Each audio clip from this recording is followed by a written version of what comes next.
Right now, the global map is a web of severed connections. Instead of rushing to fix the most vital arteries of global trade and security as they break, the world's superpowers are making a very specific choice. They are choosing to wait.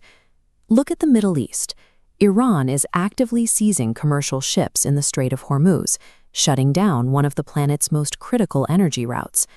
In Eastern Europe, the active fire has largely paused, replaced by an indefinite, tense ceasefire that freezes the current battle lines with no resolution in sight. Meanwhile, in Lebanon and across Africa, global institutions are leaning on moral condemnations and historical grievances, while active conflicts simmer on the ground.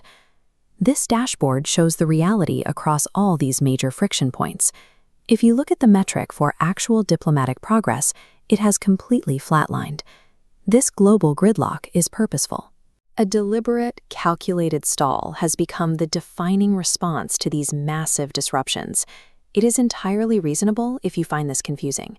We are watching massive disruptions to the global economy, yet the nations with the power to intervene seem perfectly fine letting the clock run. We have entered an era of fragmented pragmatism. The days of unified, immediate global intervention are over. Instead, leaders are relying on isolated stalling tactics.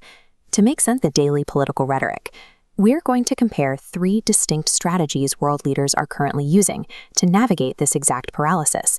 The overarching trade-off is clear. Governments are buying temporary tactical stability for themselves, but the price is a severe, compounding economic friction that directly hits your wallet. Let's start with strategy 1, strategic attrition. This is the approach currently championed by the United States regarding the Hormuz crisis. The input here is heavy military presence combined with a total lack of urgency. The U.S. is maintaining a massive naval blockade, but the White House has intentionally removed any fixed deadlines for peace talks. The outcome is a hard lid on the conflict. It contains Iranian naval expansion and keeps the United States from being dragged into a bloody ground war. But the trade-off of this approach is steep. By refusing to force a resolution, the U.S. is effectively ceding temporary control of a waterway the entire world relies on. If we map this out, we can see the formula. The actor is the U.S., the tool is the blockade, and the resulting trade-off is immense global economic friction. Without a clear timeline for clearing the strait, the massive costs of rerouting ships and energy volatility are passed directly onto you, the global consumer. This is what that policy looks like in practice. Millions of barrels of oil and thousands of shipping containers sitting idle, waiting on a diplomatic breakthrough that isn't coming. Ultimately, the U.S. is securing its own domestic military safety by spending down the broader economic health of the global market. Strategy 2 is pragmatic survival.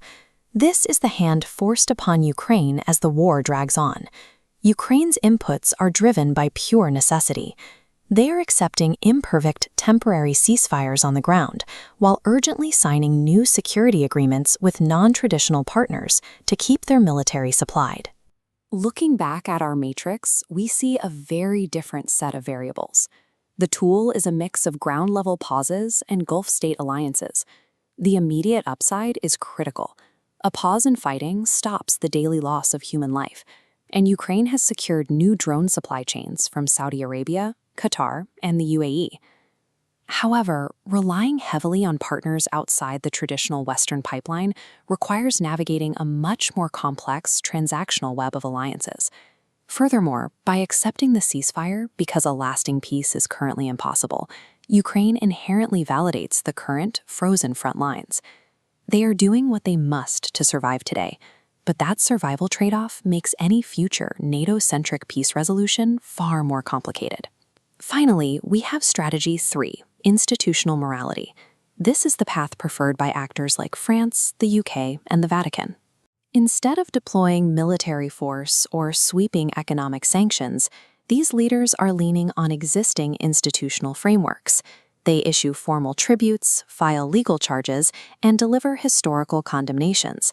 We see this in the reliance on international bodies, like the International Criminal Court, to manage past abuses and assert moral boundaries. We also see it in the continued deployment of legacy peacekeeping forces. even as UN soldiers come under direct fatal fire in places like Lebanon. Filling in the last row of our matrix, the tool is international law. This approach does yield an important outcome. It preserves the theoretical framework of international law, maintains moral guardrails, and helps solidify domestic unity. The trade-off is that it provides absolutely zero hard power leverage to unblock a shipping lane or stop active artillery fire right now. It protects the historical idea of order, but it falls entirely flat when it comes to solving short-term geopolitical crises. When you look at all three strategies together, a stark reality emerges.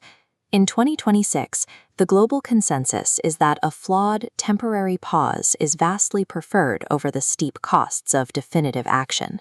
This brings us to a decision tree. Depending on what you are trying to manage, this stagnation requires you to adjust your expectations along two distinct paths.